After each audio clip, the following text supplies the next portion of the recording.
The rift that is formed between the American people, and that's the rift that's formed between us and the brave men and women of law enforcement. And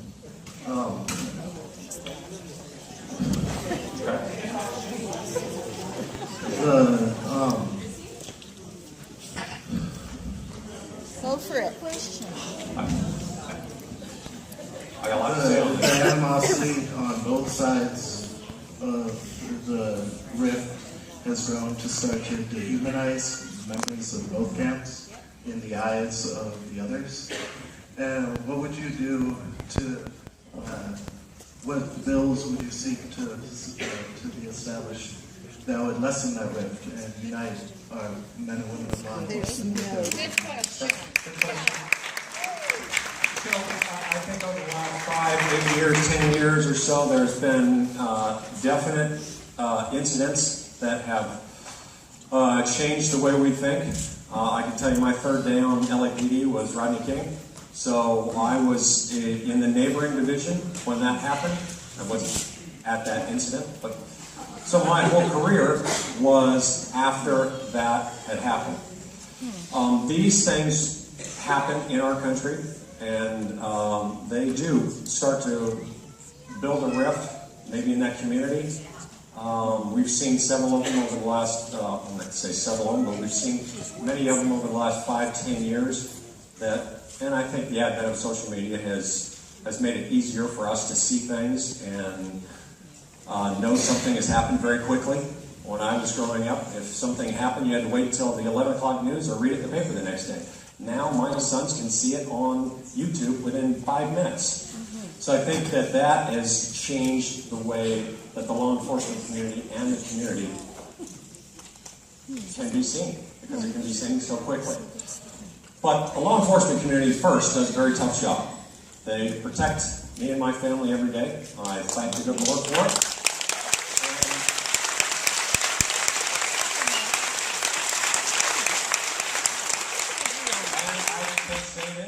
With experience, it is a very, very difficult job. You're trying to deal with people maybe at one of the worst times of their life, or maybe at a time where a loved one is going to see something, or maybe they've just come out of a very traumatic event and the police have to show up and kind of work through this problem. So a lot of what police work is just interaction with you and me.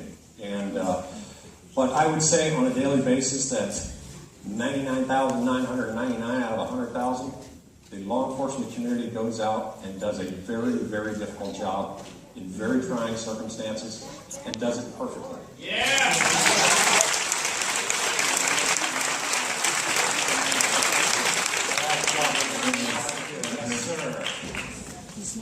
Congressman, my name is Paulie Mashta, and yes, sir. I have a mental health issue. Specifically, I've got 2. So my mother-in-law was recently diagnosed with Alzheimer's disease, and she has stayed in nursing care, which is extremely expensive. One of my concerns there is taking a look at Trump's budget, which would cut or eliminate the deduction for medical expenses. That's effectively a $10,000 per year tax increase on my family. The other mental health issue I've got is my little sister, who has paranoid schizophrenia. For the longest time, she was on the waiting list for high-risk pool. She never made it on there, you know. And what I'm seeing now with the Trump care bill, the Ryan care bill, whatever you want to call it, is elimination of mental health as an essential health benefit. I'm just deeply concerned that the way this administration is going, the way this Congress is going, would severely impact people like my mother-in-law, people like my sister, and therefore people like myself. What are you doing to stand up for people like my family? Yeah. I just think one clarification, because the first question was on the budget that was released from the president, and part of that is wrapped into AHCA, correct? It or, is, or separate? Well, they're 2 separate questions. Yes, Yeah. tax So, deductions. so let's take the budget first. The president puts out a budget every year. It's part of the Budget Control Act of 1974, and that's kind of when we got a presidential budget. But understand, Congress builds a budget. Congress writes the checks, we do the money stuff, we do all of that, we do the 12 appropriations bills, hopefully, and build a budget. Because the president says he's going to cut this, or do this, or take away the National Endowment of the Arts, or something like that, doesn't mean that's what's going to happen. It is, and I'll get you a follow-up here, it just means that that is the presidential budget of where he wants this to go. So, remember, the budget is built out of Congress. We build this budget. We go through our appropriations process. We're doing that right now. In June, I will be going into the NDAA, National Defense Authorization Act, which is kind of part of the appropriations that I'm involved in, because that's the military. And we build the budget off that. So some of everything that you've seen in the presidential budget might not happen. Are you telling us to ignore the president? Are you telling us to ignore what he says? Sir, I know you've got It's not finished yet, Neil. Yeah, so how specifically are you going to vote for this? You know, will you vote to eliminate the medical expense deduction? Yeah. What's your position? So on the budget from the president? No. Okay. So let's understand, when this comes back from the Senate, if it does come back from the Senate, if it doesn't, we have ACA for the next 4 years.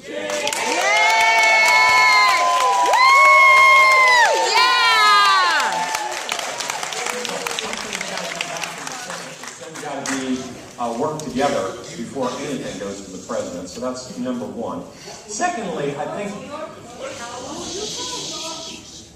I'm going to try and be as patient with the question, but, you know, let's have a little bit of decorum here. Or not. Or not. Okay. Okay. Your president set the tone, sir. Next question. There's a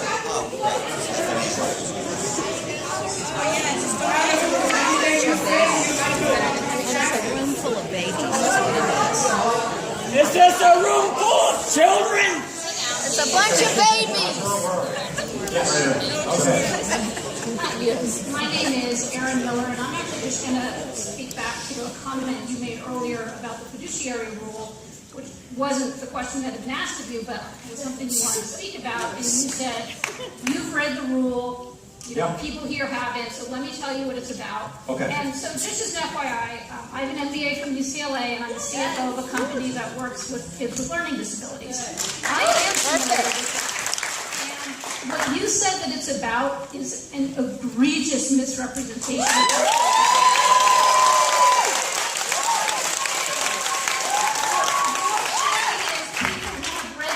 Can say what it's about. That was written with the express purpose that financial advisors have to work in the interest of the people they represent.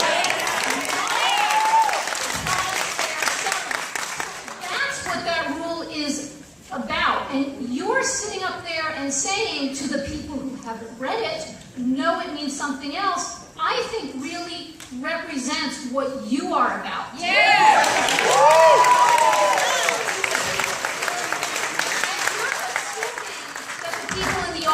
Don't know well enough. So I'm just here to say, we do know better. Yeah. Okay. I appreciate the comment. I'm ready to go again, but I appreciate it. I don't need you to tell me to Okay, we're on. Yes, sir. Hi. Okay. So, my name is Ryan Farrow. I'm a 17-year-old student at Valencia High School. So. Sorry? Is it hard to be a Canyon? All right, you'll be okay. Yeah, I think my demographic is a little underrepresented here, so I'm going to ask something that's more pertinent to my life. It's actually regarding the Trump proposed, I'm sorry, I'm losing the word, budget, the proposed budget, right? Sorry. Correct me if I'm wrong, but that reduces a few $1 billion of Department of Education spending, correct? It does. It's a good thing. Okay, so in what manner do you expect that plan to provide net benefits for my generation?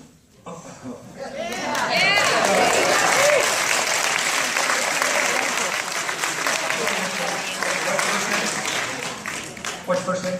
Ryan. Ryan, okay. So Ryan, let's let's look at the education cuts, because there are many education cuts. Too many. There's so much.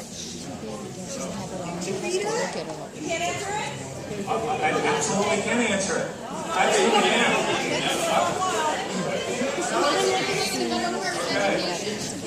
So, Ryan asked about a couple billion. I want to give him the right number. Is that okay? Yes. Okay, there we go. So 2.4 billion from grants for teacher training. We don't need that. I don't know how to take that. Okay. 1.2 billion in funding for summer and after school programs. These are cuts. Yes. Hang on, Ryan, we'll get to you. I thought you valued it. 200 million in cuts to federal programs which benefit low-income, first-generation, disabled. Not cut Pell Grants. Not cut Individuals with Disabilities Education Act. So I'm just giving you kind of the run of what it means. Not cut Head Start, and then other things, but I don't believe in those cuts. Other things. I know.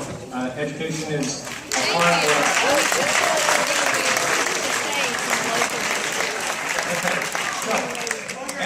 Answer his part of the question. economy, right? An educated workforce definitely helps the economy. They fill positions that maybe we don't have to get visas from other countries for people to come in and take those jobs. I'd rather you go to college and get that education, or go to trade school, or go in the military, whatever you want to do. But that education is going to get you to that job, correct? So I don't support those cuts.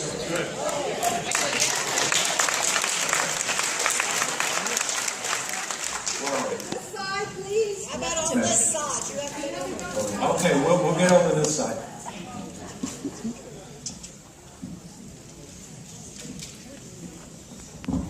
Yes, ma'am. Mr. Knight, contrary to the death spiral slogan that its detractors are singing in chorus, the Patient Protection and Affordable Care Act did this country a great deal more good than the problems it may have produced.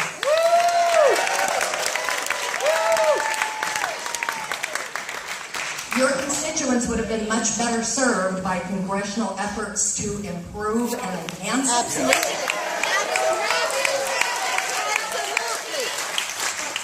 Instead of ripping it away and putting us back into the oppressive era of the private insurance industry. Call for intervention that got us this legislation. I am 63 years old. I am a productive member of this district. I am a highly educated instructor of this district's college students, such as at colleges in this district.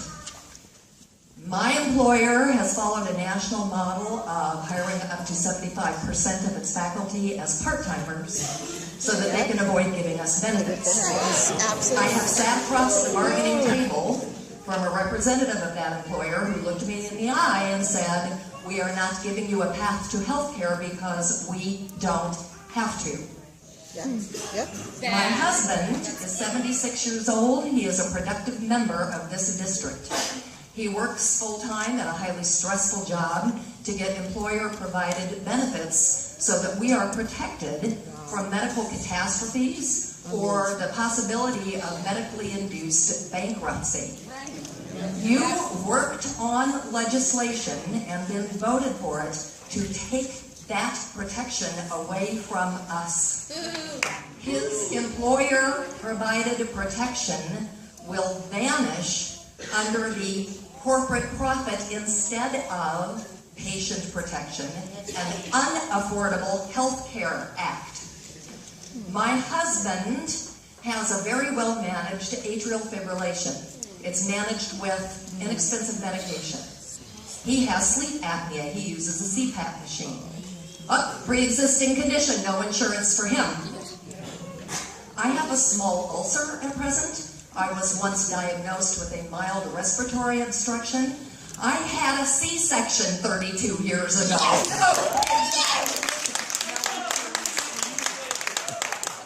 Yeah, it is. Anybody in this room who thinks this is hyperbole needs to think back or study back to the increasingly draconian decisions that were being made by private insurers when this legislation became necessary. Bravo!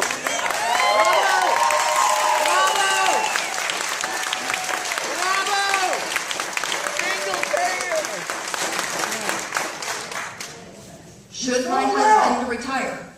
A move that is nigh impossible because of the abuses of the financial industries. And it appears with your voting record that you are making the implosion likely again, says certain analysts. Yep.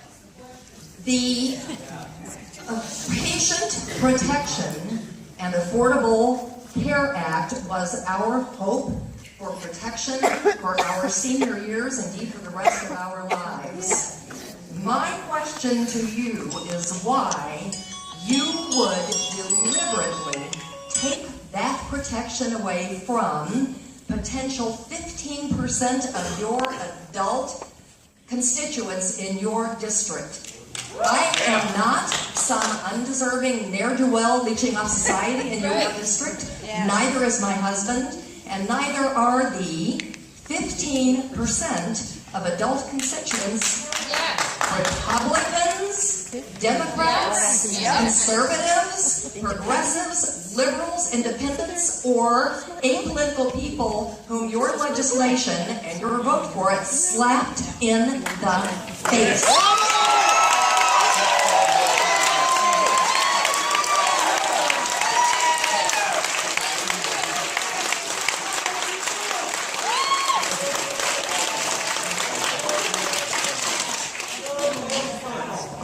Two questions from this.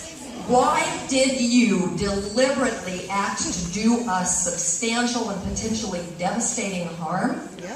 And what do you see for us in your district in future if health care becomes unaffordable for us? And please address the fact that our money also comes away from the local economy when we have to put every cent back into private insurance's profit coffers. Yes, ma'am.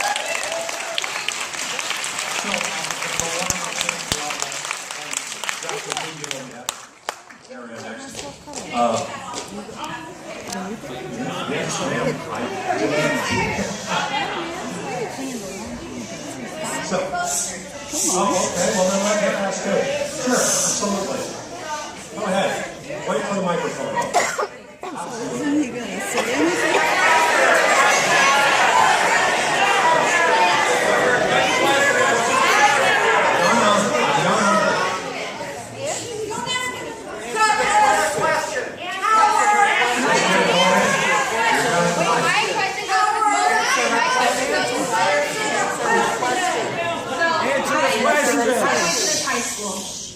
It's really hard for me to come back to this high school after 4 years, actually 5 years. I promised myself I would never come back here because I was raped inside of this school.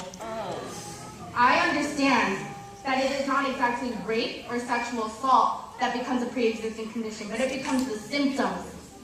I have 3 mental illnesses now because of what I have to suffer, but my rapist, if he were to have erectile dysfunction, can be covered. I will have to pay more, or I will not be covered. Why do you vote in favor of AHCA when it harms people like me?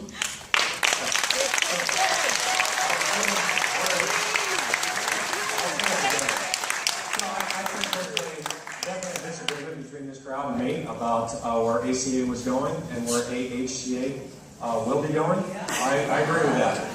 I think that from everyone that I've talked to in these town halls, they all say there is problems with the ACA. Even the people that love ACA, they say there are problems.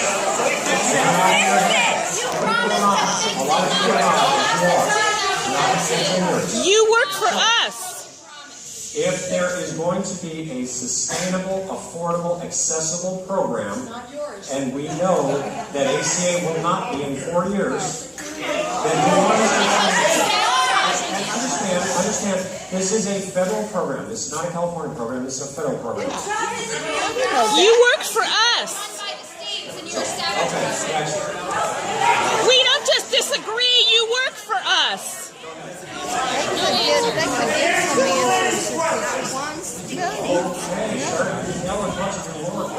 I'm trying to talk to them. No, you're not. So what happened to the rape victim? My name is Brian Rankin, and I'm a fellow combat veteran.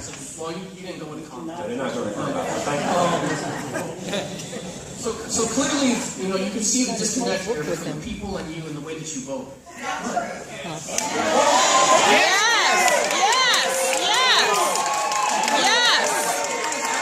Confirmed your voting history recently, and I think I have a clear idea of how this district wants you to vote. But on the 24th of May of 2017, you voted on HR 953, which is the Reducing Regulatory Burdens Act of 2017. What does that bill do? That authorizes pesticides to be sprayed near rivers and lakes without a permit. Obviously, on the 4th of May of 2017, we had the AHCA. On the 2nd of May, we had the Working Families Flexibility Act, which authorizes employers to offer compensatory time off in place of overtime pay. Why not just pay people?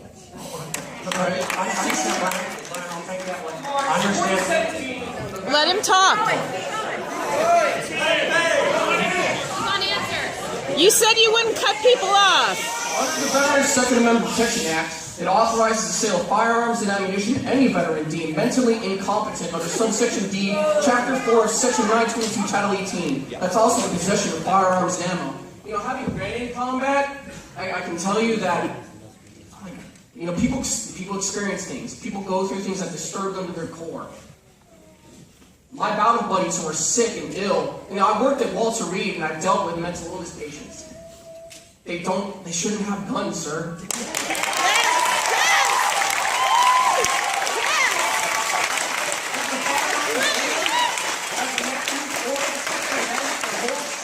To our American traditions of service and duty, my battle buddies who are sick like that should not have weapons. Yep.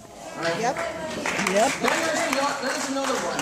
HR 26, Regulations from the Executive and Need of Security Act, all right, of 2017, where it states all major rules proposed by executive agencies to be approved by Congress in a joint resolution. So what does that mean? That means that all executive branches like the FDA, the USDA, Department of Education, DOD, FEMA, EPA, they have to go through Congress in order to make rules and establish policy. But the point of government is to administer to the people. And they can't administer to the people if it's constantly being buried under litigation in Congress. Yep.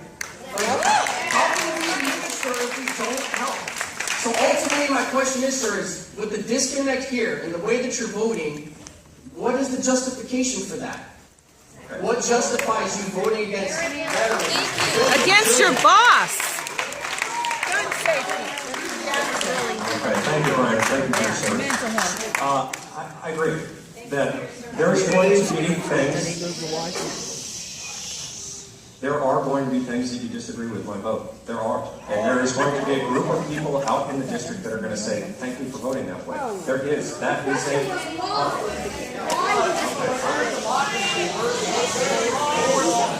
You're right. I'm supposed to vote exactly for you, right? What's the purpose of a town hall if he's not going to listen to what his constituents say? Okay. But you said Don't yes. interview So what if him. the person next to you says, that's not the way I want to vote? That's why we do this. I appreciate your service, and I'm going to say that, yes, there are going to be things that we disagree with. There's no doubt about it. There's also going to be a group of people in the district that is going to say, thank you for voting that way.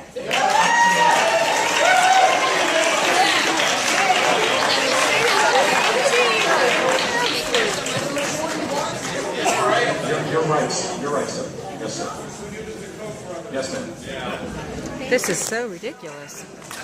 You do a town hall to see what your constituents want. Yes, ma'am. Thank you. I was a teacher at the school for 30 years. Some of these are my students. Some of them I trained well. One of the things I hoped I taught my students was we do respect the office. There were presidents Republican presidents that I had a real hard time with, but I made my students say president every time.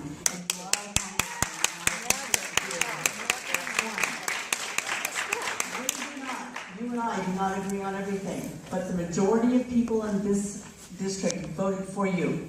If we don't like the way you vote, we can vote somebody else in next time.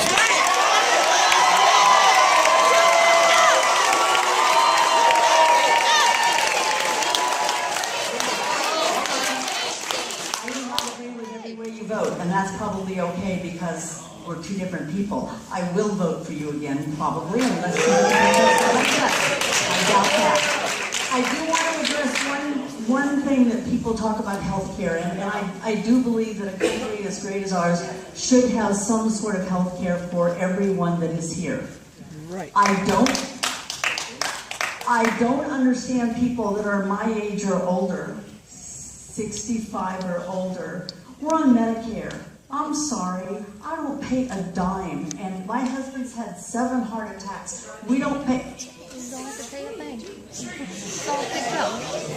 But not everybody does. The lady said that at 67 and 77, terrible, there's not going to happen because we're on Medicare. A lot of Republicans don't like Medicare. I'm a Republican and I love Medicare. Some of the things that happen in California, are different than some of the things that happen in other states. California has handled themselves pretty well as far as health care. Other states have not done as well before the Affordable Care Act. I do appreciate you being here. I really wish that people come here, they would listen to you answer their questions. He doesn't.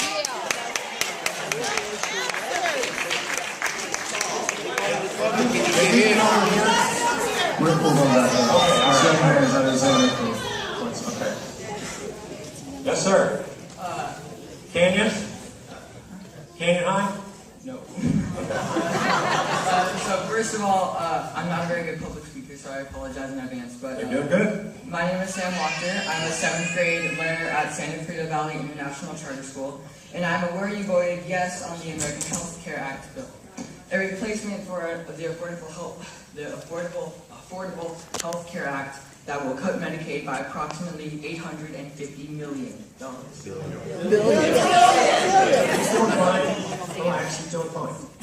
How could you justify, let alone support, something that could ruin millions of lives? 42% of spending goes to people with 42% of Medicaid spending goes to people with mental disabilities or disabilities in general, as well as 21% to children and another 21% to the elderly. And if you cut Medicaid, you will be reversing disability rights and stopping positive change. As a congressman, is that something you want to be known for? Okay.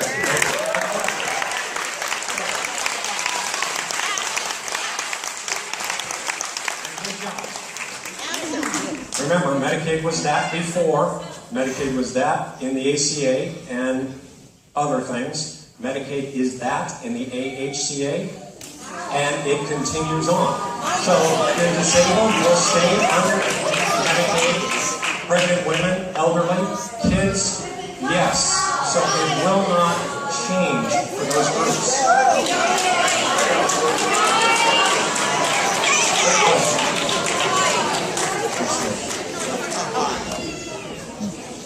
Yes, sir.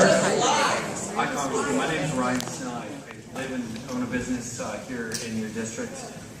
And I just wanted to say that when you give the rhetoric that you're standing up for small business, I'm a small business owner, but I'm also a human.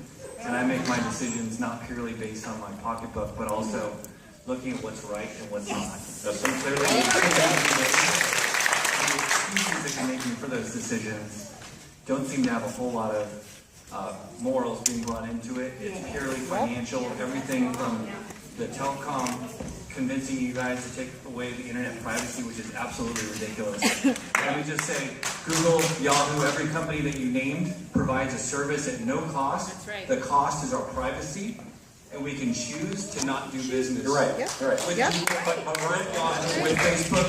However, we need an ISP. We pay them for that service. That's right. That is their payment. Our privacy is not their payment. That's right.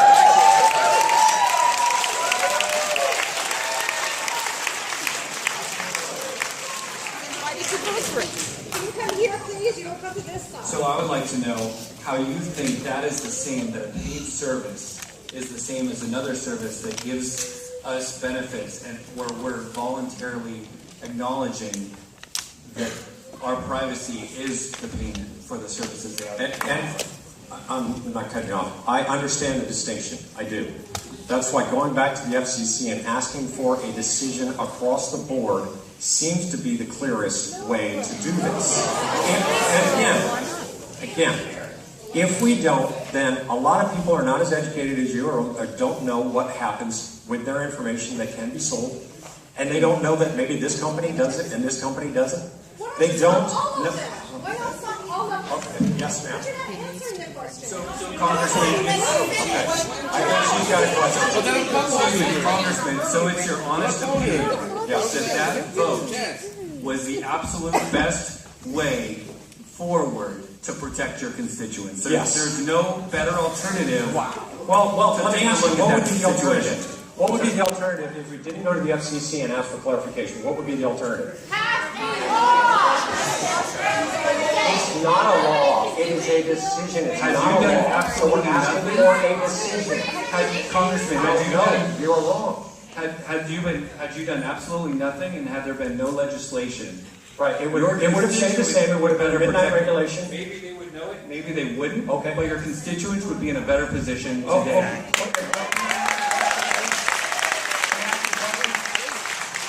What if a constituent came to me and said, you knew about this, you knew that they were selling our information, and you knew this was happening, and you never did anything about it. Do you think that that's viable? And I'm only asking you. I know I'm asking 206 people, but I'm only asking you.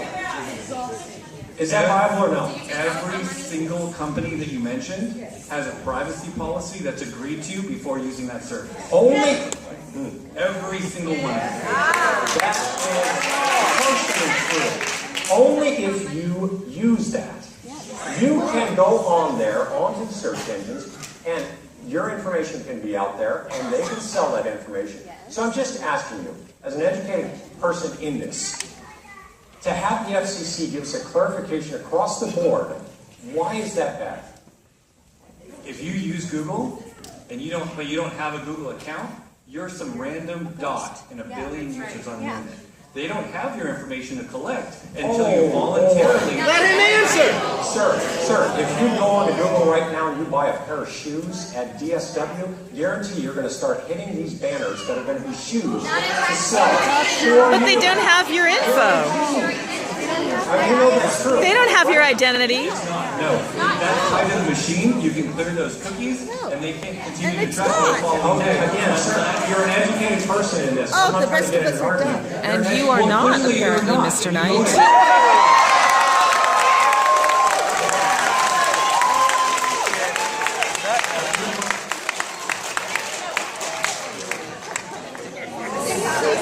Grab this lady. You promised this lady.